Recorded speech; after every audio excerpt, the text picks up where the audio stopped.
할렐루야. 오늘은 아기 예수께서 탄생하신 성탄절입니다. 우리 축하하는 마음으로 우리 성탄절 예배를 드리시기 바라겠습니다. 우리 하나님 아버지께 찬양하시겠습니다. 122장입니다.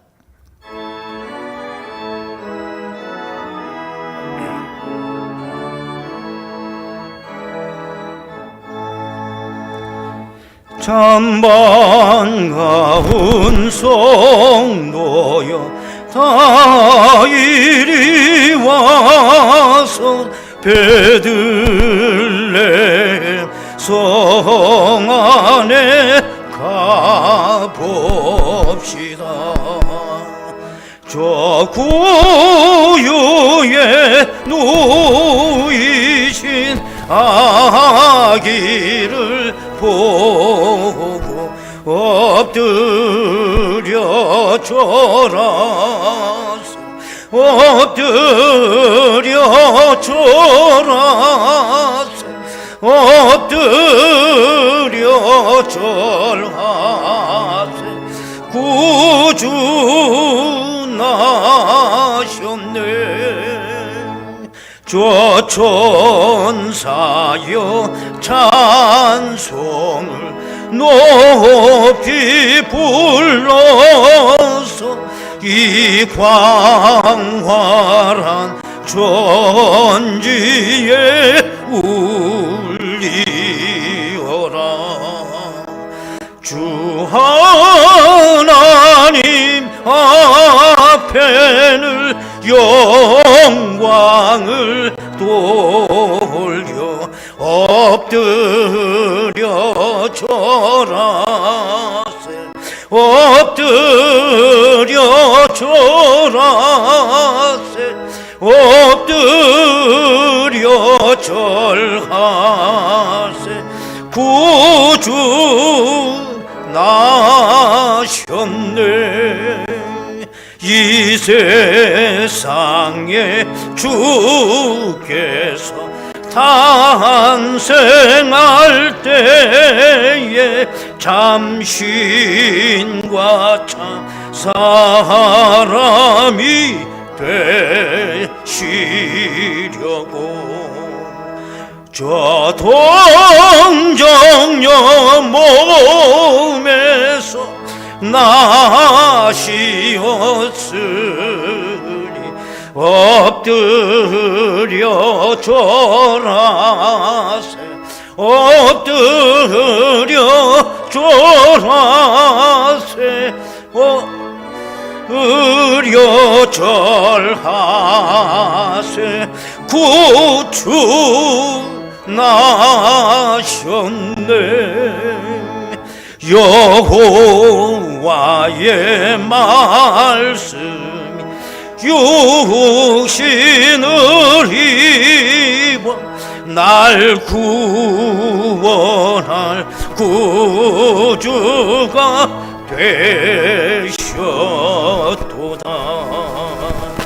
늘 감사한 찬송을 주 앞에 드려 엎드려 절하세.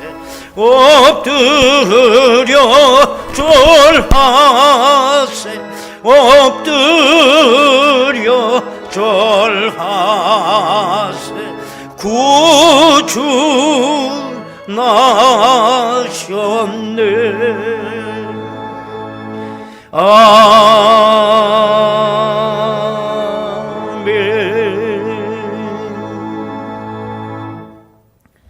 아들을 낳으리니 이름을 예수라 하라. 이는 그가 자기 백성을 그들의 죄에서 구원할 자이심이라 하니라. 보라, 처녀가 잉태하여 아들을 낳을 것이요 그의 이름은 임마누엘이라 하리라 하셨으니 이를 번역한즉 하나님이 우리와 함께 계시다 함이라. 하늘 보좌를 버리시고 이 죄 많은 세상의 평화의 왕으로 오신 주님을 환영하오며 이 귀한 은혜를 주신 아버지 하나님 앞에 감사와 찬양과 영광을 올려옵나이다. 평화의 왕으로 오신 주여, 싸움과 전쟁이 쉬지 않는 이 세상에 평화를 주시옵소서. 온갖 질병으로 인하여 어둠 속에 묻혀있는 이 세상에 치유의 하나님으로 오셔서 이 우주를, 이 세상을 치유하여 주옵소서. 만왕의 왕으로 오신 주여, 이 나라와 민족을 불쌍히 여기시고 우리 주님을 왕으로 영접하는 민족이 되게 하여 주옵소서. 이 기쁜 성탄절에 드리는 이 아름다운 예배를 연락하여 주시고 성탄의 기쁨이 우리 심령 속에 가득 넘치게 하옵소서. 예수님의 이름으로 기도드리옵나이다. 아멘. 이제 우리 다 같이 신앙 고백하오니 나는 전능하신 아버지 하나님, 천지의 창조주를 믿습니다. 나는 그의 유일하신 아들 우리 주 예수 그리스도를 믿습니다. 그는 성령으로 잉태되어 동정녀 마리아에게서 나시고 본디오 빌라도에게 고난을 받아 십자가에 못 박혀 죽으시고 장사된 지 사흘 만에 죽은 자 가운데서 다시 살아나셨으며 하늘에 오르시어 전능하신 아버지 하나님 우편에 앉아 계시다가 거기로부터 살아있는 자와 죽은 자를 심판하러 오십니다.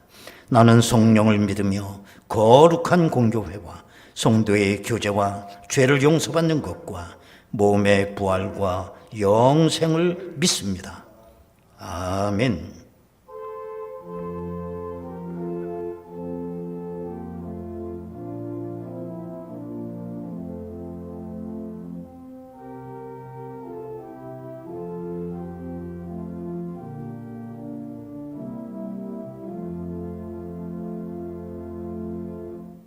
(125장) 찬송을 부르시겠습니다.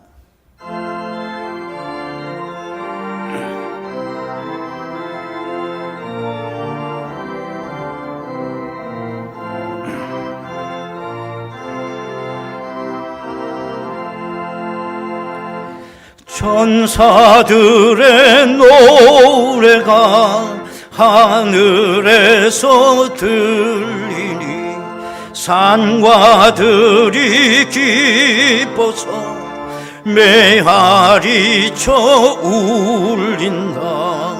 영광을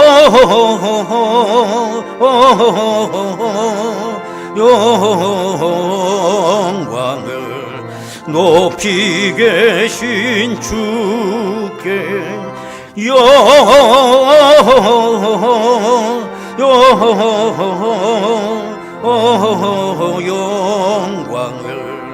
높이 계신 주님께 한밤중에 목자들 양떼들을 지킬 때 아름다운 노래가 청아하게 들린다. 영광을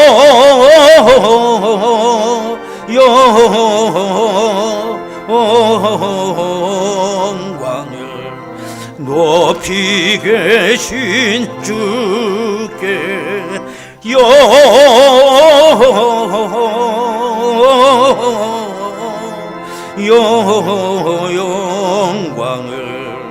높이 계신 주님께 베들레헴 달려가 나신 아기 예수께 꿇어 경배합시다. 탄생하신 아기께 영광을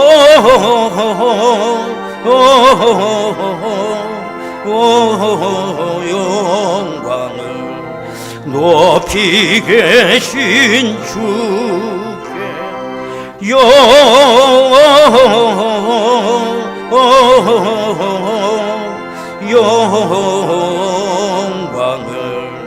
높이 계신 주님께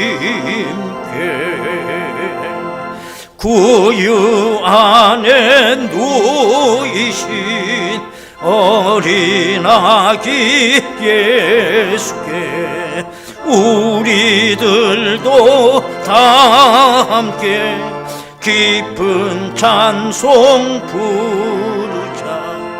영광을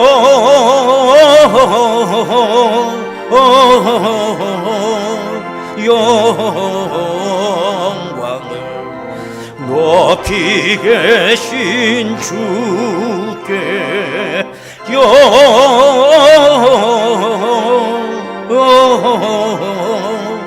영광을 높이 계신 주님께.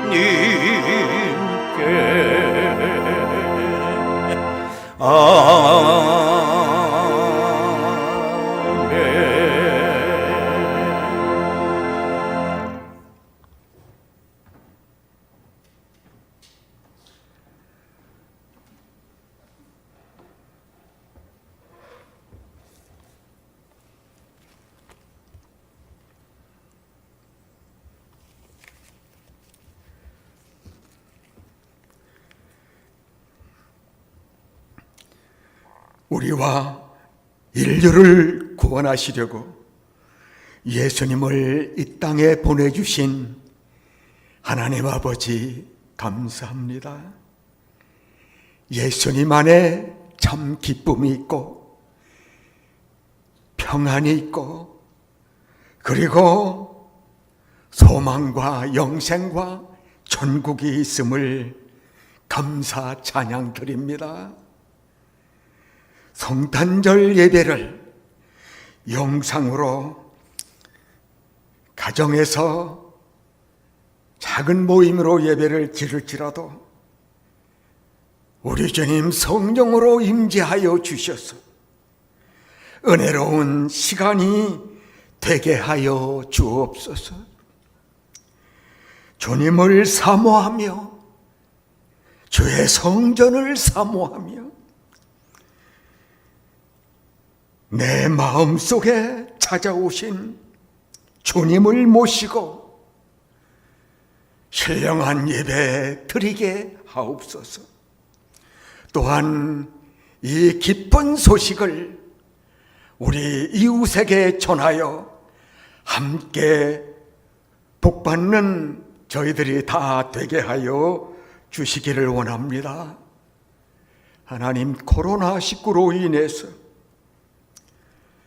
국가적으로 전 세계적으로 우리 한국교회가 큰 재앙을 당하고 있습니다.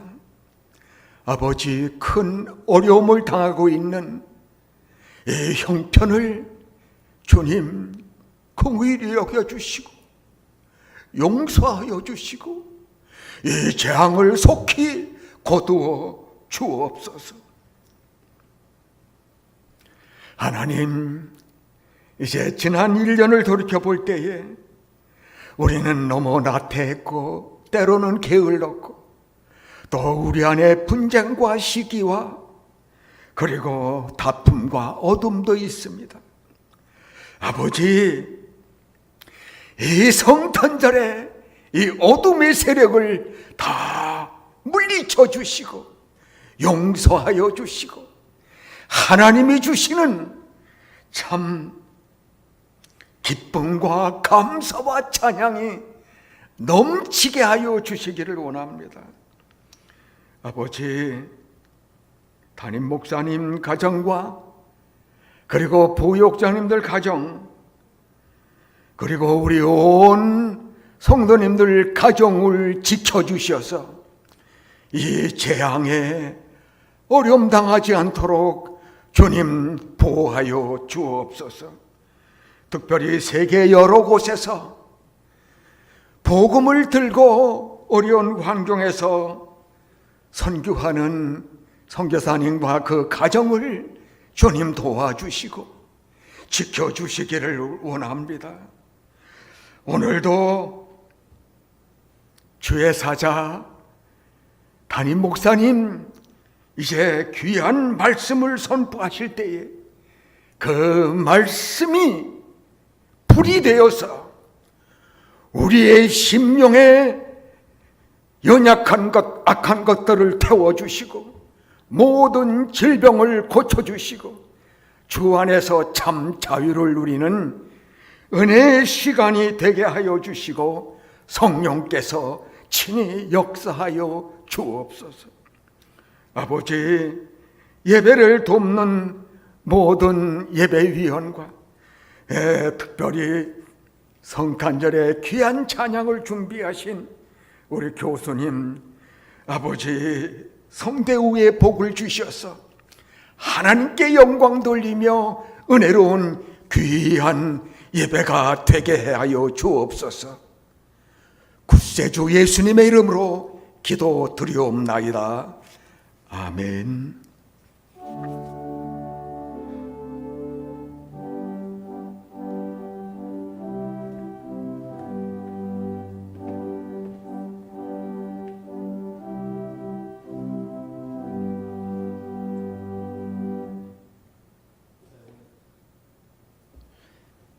오늘은 성탄절입니다. 우리가 헌금을 성탄절 예물도 온라인으로 드릴 수밖에 없습니다. 여러분들이 드려질 헌금을 위해서 시간 잠깐 감사기도 한번 하고 말씀을 읽겠습니다. 기도하겠습니다. 은혜로우신 아버지 하나님, 이 땅의 만왕의 왕으로 평화의 왕으로 오신 우리 주님을 환영합니다. 온전한 예배로 아버지께 영광을 올리지 못하는 저희들의 속상한 마음을 주여 어루만져 주시옵소서. 능력의 왕으로 오신 주여, 이 모든 질고를 치유해 주시고 긴장과 어둠과 죽음의 그늘 속에서 허덕이는 저희들에게 주여 왕림하여 주옵소서. 저희들이 하나님 앞에 드리는 이 예물, 그 옛날 동방 박사들이 아기 예수께 드렸던 예물만 못하지만 주여 기뻐 연락하옵시고 저들의 가정과 일터와 또한 저들의 자녀들에게 또한 이 나라와 민족 위에 큰 하늘의 복으로 채워 주시옵소서. 하늘에는 영광이고 땅에는 기뻐하는 사람들 중에 평화라고 했는데 이 성탄을 이 와중에도 기뻐하는 저들의 심령 속에 기쁨으로 채워주시고 승리하게 하시고 믿음을 더하여 주옵소서. 예수님의 이름으로 기도드리옵나이다. 아멘. 하나님의 말씀을 보시겠습니다. 마태복음 2장 1절에서 12절까지 말씀 봉독합니다.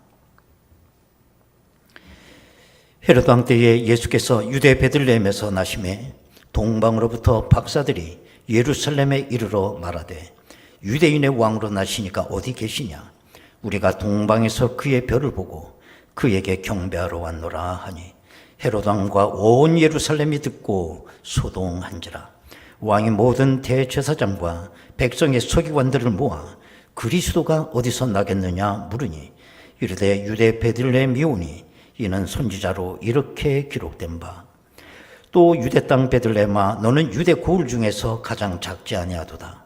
내게서 한 다스리는 자가 나와서 내 백성 이스라엘의 목자가 되리라 하였음이니이다. 이에 헤롯이 가만히 박사들을 불러 별이 나타난 때를 자세히 묻고 베들레헴으로 보내며 이르되 가서 아기에 대하여 자세히 알아보고 찾거든 내게 고하여 나도 가서 그에게 경배하게 하라. 박사들이 왕의 말을 듣고 갈새 동방에서 보던 그 별이 문득 앞서 인도하여 가다가 아기 있는 곳 위에 머물러 서 있는지라. 그들이 별을 보고 매우 크게 기뻐하더라. 집에 들어가 아기와 그의 어머니 마리아가 함께 있는 것을 보고 엎드려 아기께 경배하고 보배 합을 열어 황금과 유향과 몰약을 예물로 드리니라. 그들은 꿈에 헤롯에게로 돌아가지 말라 지시하심을 받아 다른 길로 고국에 돌아가니라. 아멘. 이 시간은 우리가 성탄을 축하하기 위해서 우리 임경애 교수님께서 오늘 특별히 오셨습니다.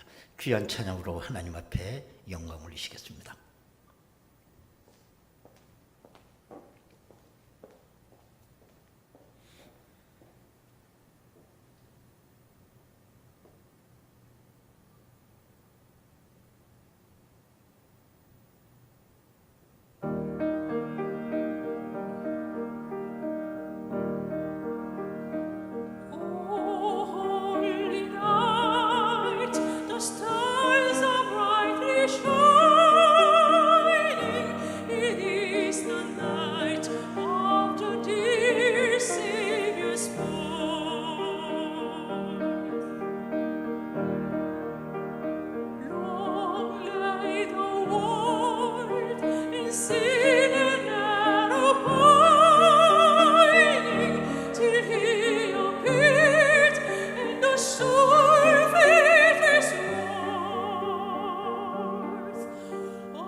아멘.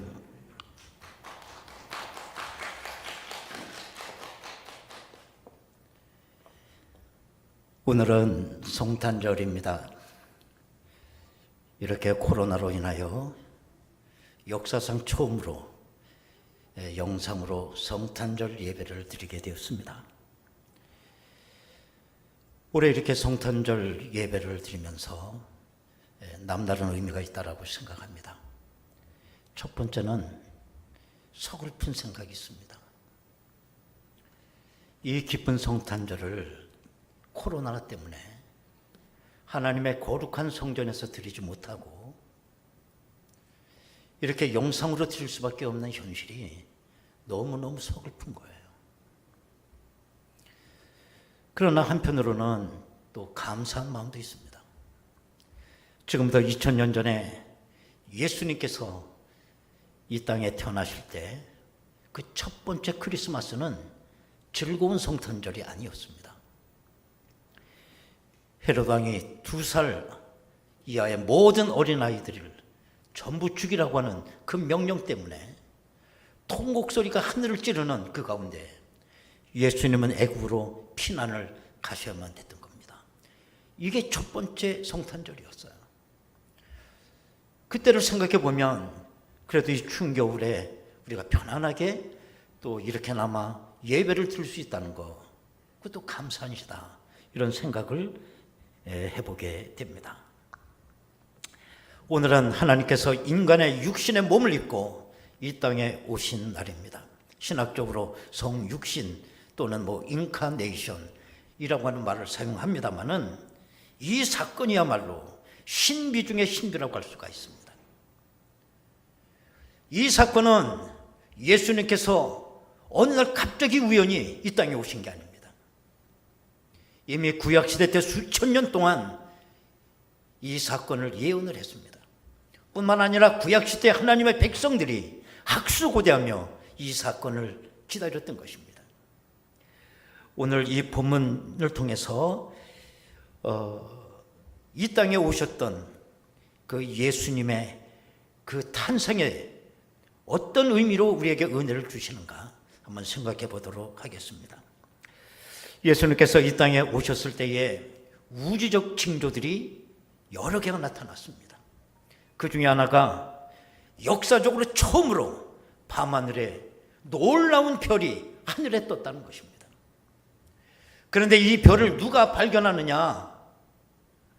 유대인들이 발견한 게 아니에요. 저 동방의 페르시아의 천문학자들이 처음으로 그 별을 발견했다는 겁니다.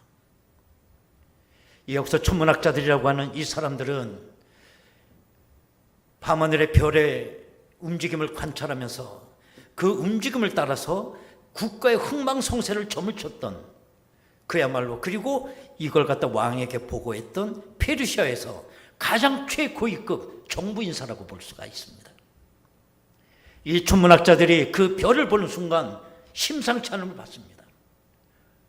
이 역사의 처음으로 위대한 어떤 지도자가 탄생했을 것이다 라고 하는 확신을 가지고 이 천문학자들이 그 별을 따라 산을 넘고 물을 건너 이스라엘 땅까지 오게 된 것입니다.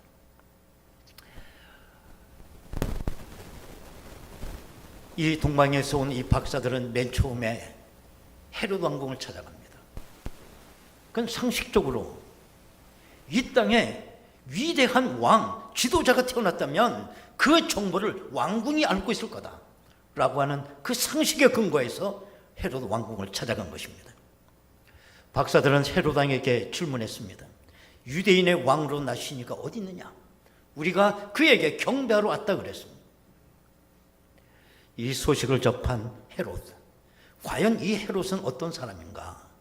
우리가 이 성탄의 배경을 좀 이해하기 위해서 좀 헤롯이라고 하는 이 왕에 대해서 우리가 좀 생각해 봐야 할 것 같습니다.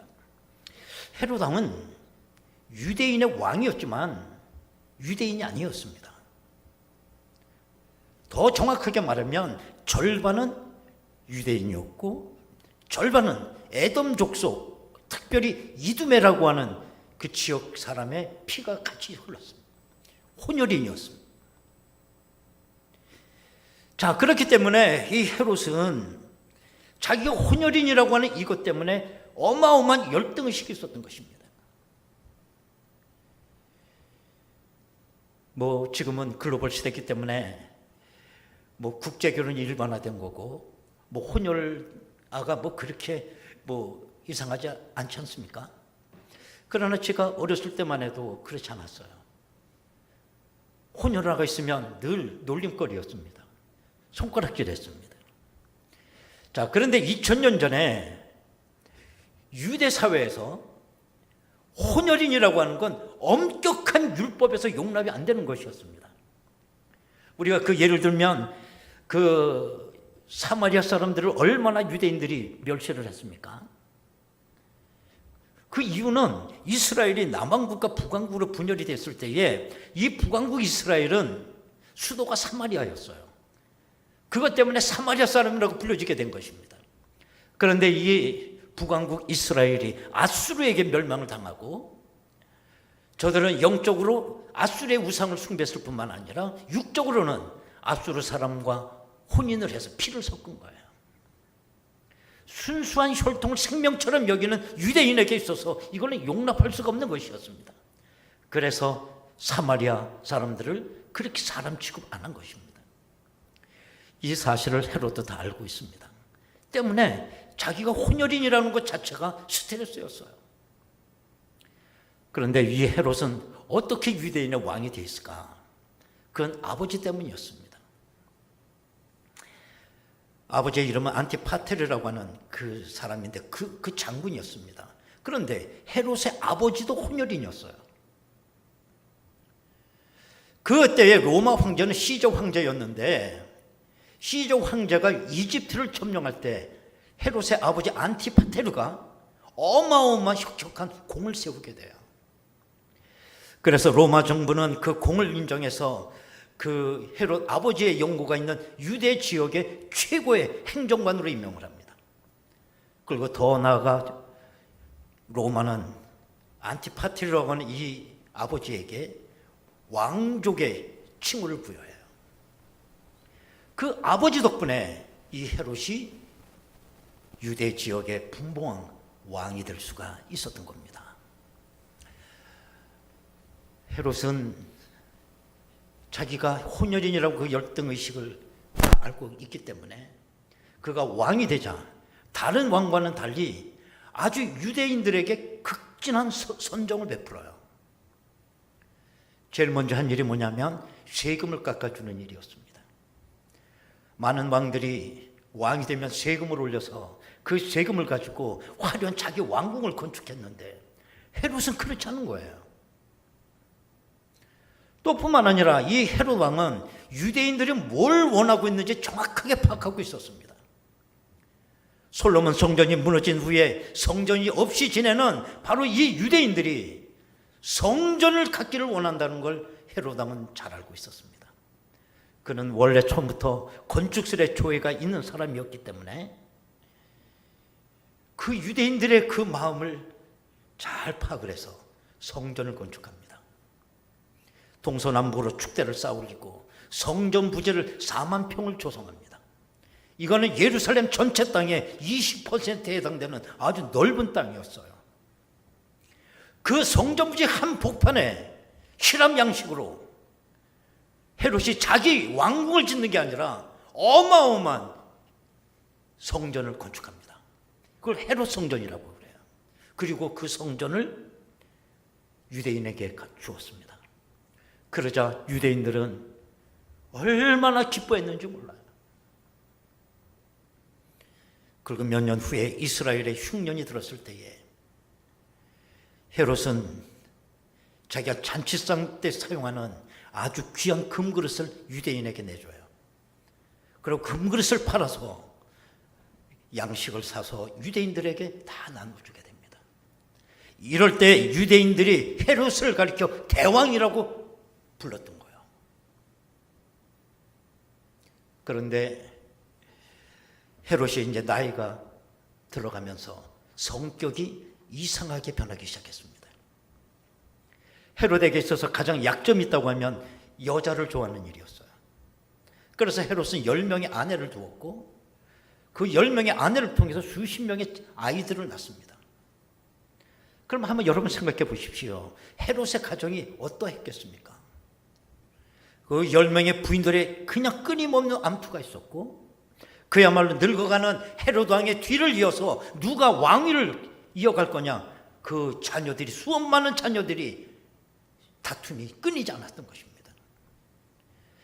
이런 가정을 바라보면서 이 늙어가는 이 헤롯은 정신병이 들게 되는데 의심병이었어요. 저들 중에 누가 하나가 나를 죽이지 않겠는가? 그 이후로 헤롯은 어느 누구도 믿지 않았습니다. 부인도 믿지 않았고 자녀들도 믿지 않았어요. 그리고 의심이 되기만 하면 누구를 막론하고 목을 쳐 다 살해를 했습니다. 그 와중에 부인 한 사람이 죽임을 당했고 그의 헤롯의 장모 한 사람이 목이 잘려서 죽습니다. 또 뿐만 아니라 맏아들하고 세 아들이 함께 목이 잘려서 처형을 당합니다. 이렇게 날이 갈수록 헤롯의 성격은 포악해졌고 너무너무 이상한 왕이 된 거예요. 비밀 경찰을 두어서 정치를 해 나갔습니다. 비밀 경찰을 왜 뒀겠어요? 의심이 가는 사람이 있으면 여지없이 색출에다가 죽이는 겁니다. 이러는 가운데 유대인들의 그 민심이 점점 헤롯에게서 등을 돌리기 시작했고 손가락질을 하고 원망을 하기 시작을 했습니다. 헤롯은 그걸 다 알고 있습니다. 그러면서 나이가 들어가는 자신의 모습을 바라보며 하루는 헤롯이 뭔 생각을 하냐면 내가 만약에 죽게 될 때 유대 땅 예루살렘 백성들 가운데 나의 죽음을 슬퍼할 사람이 몇 명이나 될까? 생각해 보니 한 명도 없을 거라고 의심이 드는 거예요. 한 나라의 왕이 죽었는데 슬퍼하는 사람이 한 사람도 없다는 거, 이거 얼마나 수치해요? 그래서 헤롯이 결국 유언을 남겨요. 그 유언이 뭐냐? 내가 죽어갈 무렵에 예루살렘에 존경받는 유지 몇 사람을 감옥에 갖다 가두어라. 그리고 내가 죽는 그 순간 그 유지들도 함께 죽여라. 그러면 자기가 죽는 그날 예루살렘에 곡소리가 나지 않겠느냐. 실제로 그렇게 했습니다. 헤롯이 죽던 그날 예루살렘에 존경받는 유지도 함께 죽었어요. 그래서 헤롯이 죽던 날 통곡소리가 하늘에 사무쳤다는 것입니다. 여러분, 이렇게 반미치광이 상태로 있는 이 헤롯에게 동방의 박사들이 찾아간 거예요. 그리고 유대인의 왕이 어디서 났느냐? 우리가 경배하러 한다. 이 얘기를 했을 때에 어떻게 되겠습니까, 여러분? 그렇지 않아도 내가 혼혈인이라고 하는 그 열등감을 갖고 있었는데 순수한 혈통을 가진 유대인의 왕이 태어났다고 하니 헤롯이 어떻게 했겠냐 말입니다. 3절에 보니 이렇게 되어 있습니다. 헤롯 왕과 온 예루살렘이 듣고 소동한지라. 한마디로 말하면 예루살렘이 뒤집어졌다는 거예요. 또 7절에 보면 헤롯이 가만히 박사들을 불러서 나타난 때를 물어봤다는 거예요. 여러분, 이게 축하할 일이라고 하면 이렇게까지 할 일이 없잖아요. 왜 조용히 몰래 부릅니까? 벌써 이때 헤롯의 마음에는 이 아기를 죽여야 되겠다고 하는 결심이 서 있었던 것입니다. 그 결과적으로 베들레헴을 중심으로 그 지경에 있는 모든 산의 아이를 박사들이 알려준 그 시점을 기준으로 해서 넉넉히 범위를 잡아 2살 밑에 아이를 전부 다 죽이는 살상극을 벌이게 된 것입니다. 이렇게 예수님의 태어나심을 별이 계시해 주었다는 거예요. 성경에 보면 예수님을 별에 비유한 구절이 참 많습니다. 그 대표적으로 민수기 24장 17절에 보면 내가 그를 보아도 이때의 일이 아니며 내가 그를 바라보아도 가까운 일이 아니로다. 한 별이 야곱에게서 나오며 한 규가 이스라엘에게서 일어나서 모압을 이쪽에서 저쪽까지 쳐서 무찌르고 또 셋의 자식들을 다 멸하리로다 그랬습니다. 한 별이 야곱에게서 나오며 한 규가 이스라엘에게서 일어난다. 여기서 규라고 하는 이 말은 왕이 통치할 때 사용하는 지팡이에요. 여러분, 이 시간 우리가 메시아를 상징하는 이 별을 생각하면서 이 시간의 은혜를 우리가 함께 나눴으면 합니다. 오늘날 뭐 다 아시다시피 성탄절의 의미가 많이 타락을 하지 않았습니까? 정말 이 땅에 별로 오신 우리 예수 그리스도가 주인공이 아니에요. 산타클로스가 주인공이 되었고 그가 던지는 선물에 사람들은 현혹이 돼 있어요. 이 성탄절에 별로 상징이 되는 예수님을 바라보는 사람이 몇 명이나 되겠냐는 것입니다. 이렇게 되다 보니 요즘에는 크리스마스의 풍속도도 많이 달라진 것 같아요. 저 노르웨이 한 일간 신문이 2015년 12월자 그 신문에서 어떤 기사를 실었냐면 산타클로스가 사망했다고 하는 부고 소식을 기사로 실은 거예요. 산타클로스가 저 북부 노르카프라고 하는 곳에서 227세의 나이로 사망을 했기 때문에 노르웨이 북부 교회에서 장례식을 치를 예정이다. 기사 내용이 그것이었습니다. 이 기사가 실렸을 때에 노르웨이 온 백성들이 전부 일어나 비난을 했어요.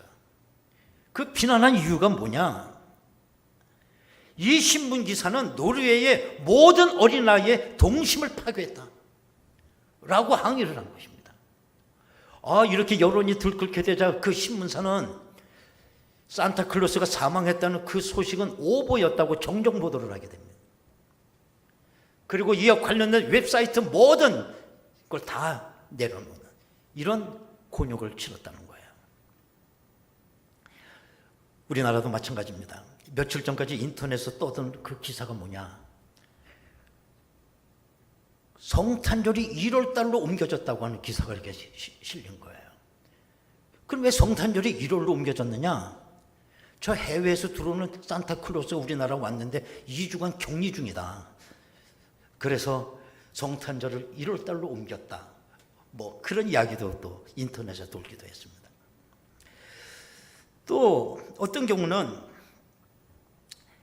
저 벨기에라고 하는 그 나라에 요양원이 있었어요.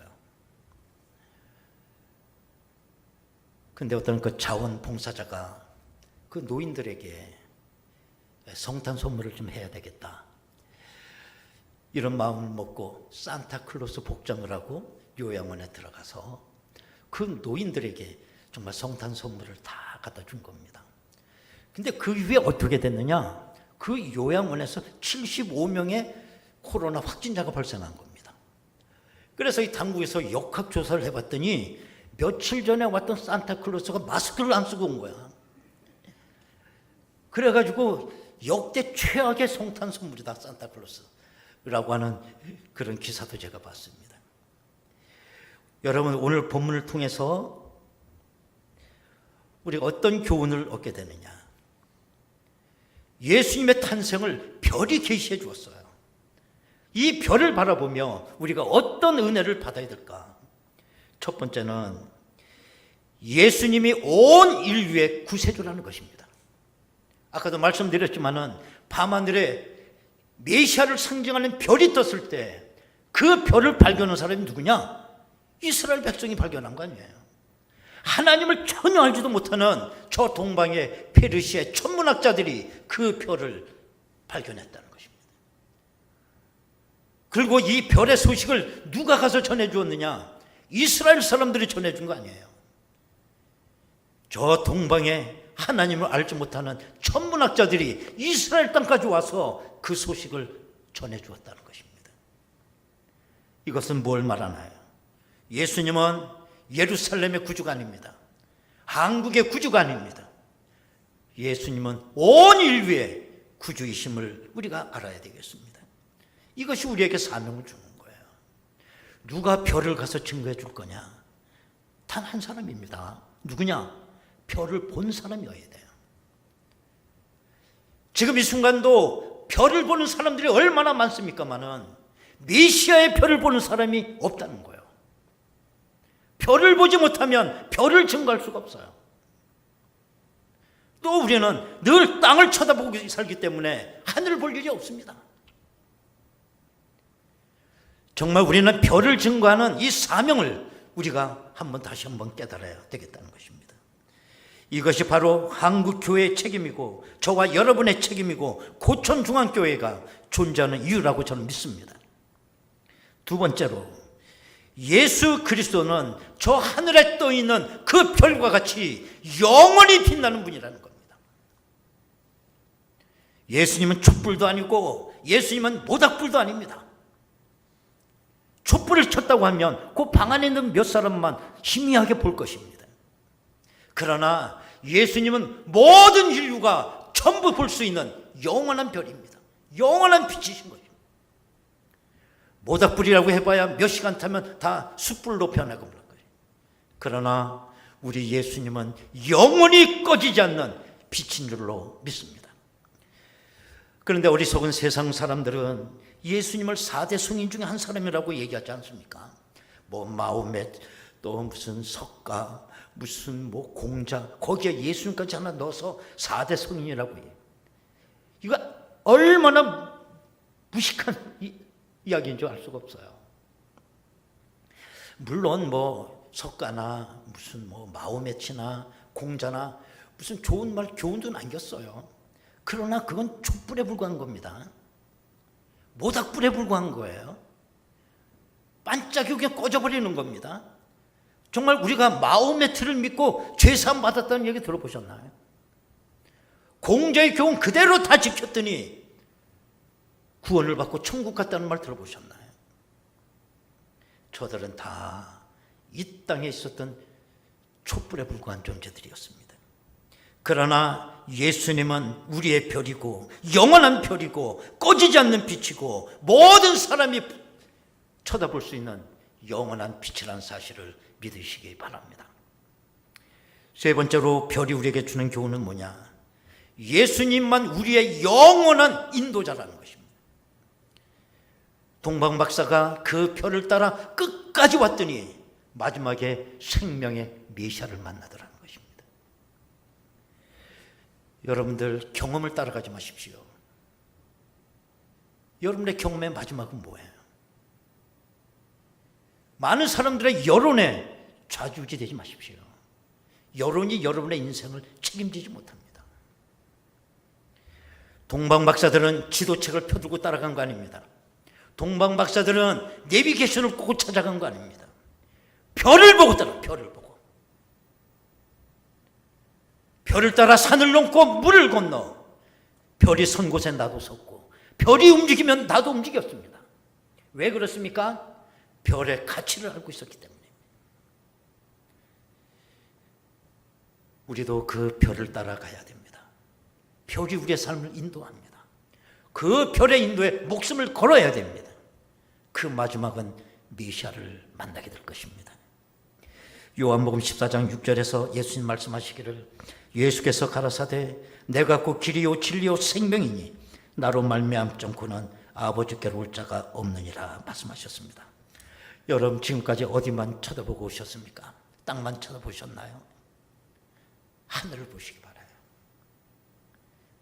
메시아 별을 발견하시기 바라요. 발견하셨다면 그 별을 따라 인생을 걸어보십시오. 그 마지막은 생명의 메시아를 만나는 일입니다. 이 귀한 은혜가 여러분들에게 있기를 바랍니다. 이 시간 우리 다 같이 한번 통성으로 기도하겠습니다.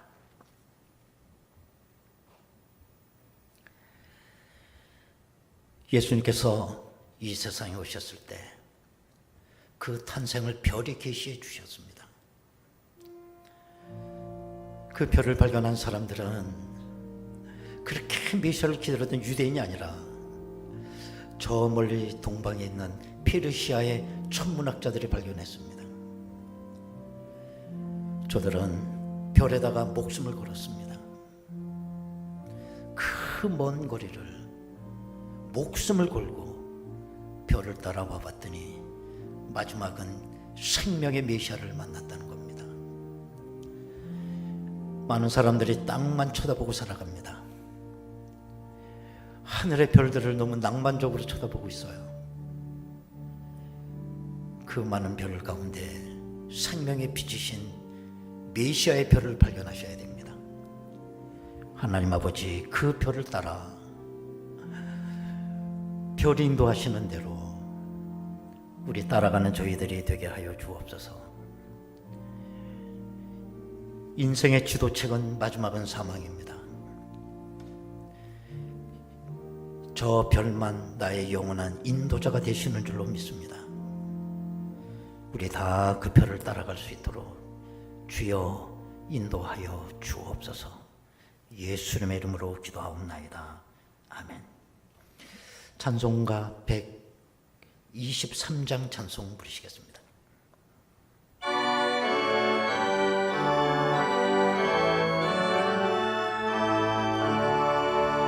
저들 밖에 한밤중에 양틈에 자던 목자들 전사들이 전하여 준하신 소식 들었네. 노예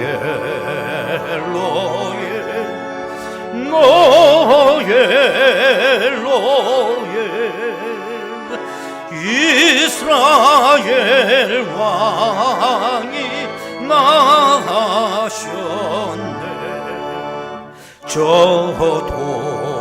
동방에 별 하나가 이상한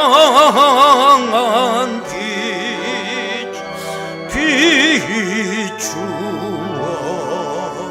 이 땅 위에 그 영광이 나타날 징조 보였네. 노예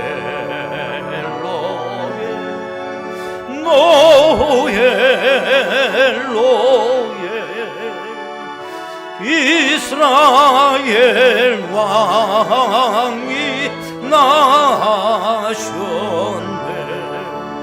그 한별이 베들레헴 향하여 바로 가더니 아기 예수 누신지 그 위에 오자 멈췄네. 노예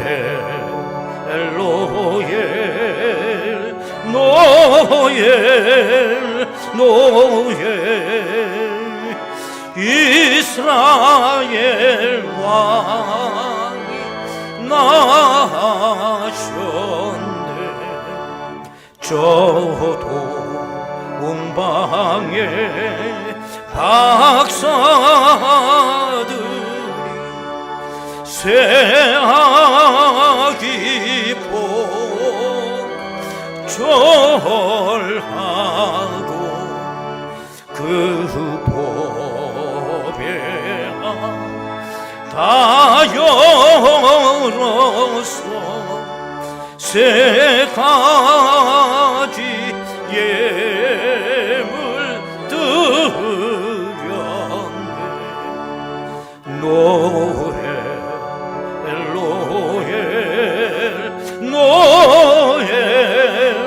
노예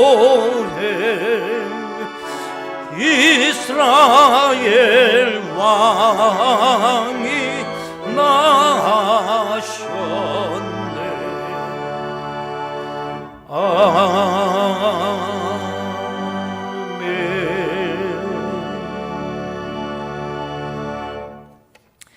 네, 광고 말씀 드리도록 하겠습니다. 말씀드린 것처럼 오늘 성탄절 이 예배를 이렇게 가정에서 드릴 수밖에 없었습니다. 성탄절 헌금은 여러분들 잘 구별하셔서 온라인으로 드리면 교회에서 다 재정비서 접수를 합니다. 그 이름을 꼭 쓰셔서 온라인으로 헌금에 동참해 주시기를 바랍니다.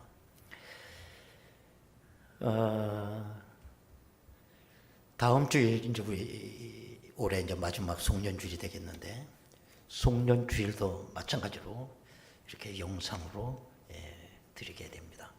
기억해 주시기를 바라겠습니다. 교우 소식 여러분 보시고요. 그 다음에 기부금 납입증명서 광고입니다. 이제 연말이 되면 이제 기부금 납입증명서를 원하는 분들이 계십니다. 교회를 나올 수가 없으시기 때문에 우리 홈페이지에 가 보시면 납입증명서를 신청하는 그 요령이 나와 있습니다. 요 주보에도 나와 있어요. 그걸 참고하셔서 그렇게 신청해 주셔도 되고, 이게 잘 어렵다 하시는 분들은 이렇게 교회 오셔서 직접 신청하셔도 되고, 또 이메일로 또 교회에다 신청하셔도 교회에서 다 이메일로 증명서를 발급해 드리도록 하겠습니다. 잘 이용하시기를 바라겠습니다. 이제 올 한 해도 며칠 남지 않았습니다. 여러분 끝까지 나라와 민족을 위해서 기도해 주시고 또 새해 계획 잘 세우시기를 바라겠습니다. 이제 우리 다 같이 일어나시겠습니다. 우리 마지막 찬송으로 115장 찬송 부르시겠습니다.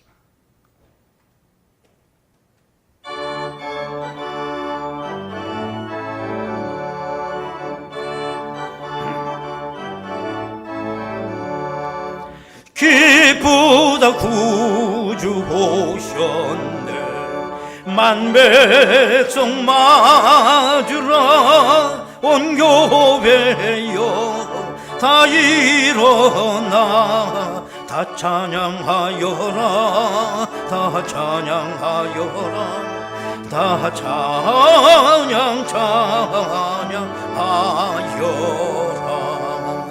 구세주 탄생했으니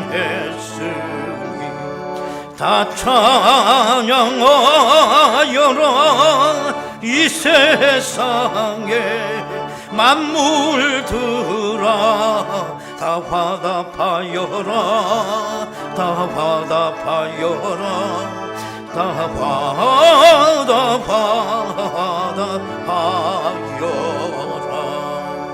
온 세상 죄를 사하여 주 예수 오셨네. 죄와 슬픔 몰아내고 다 구원하시네 다 구원하시네 다 구원하시네.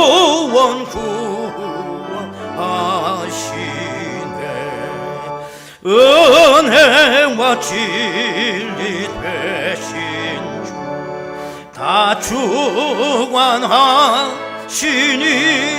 만국 백성 구주 앞에 다 경배하여라 다 경배하여라 다 경배하여라.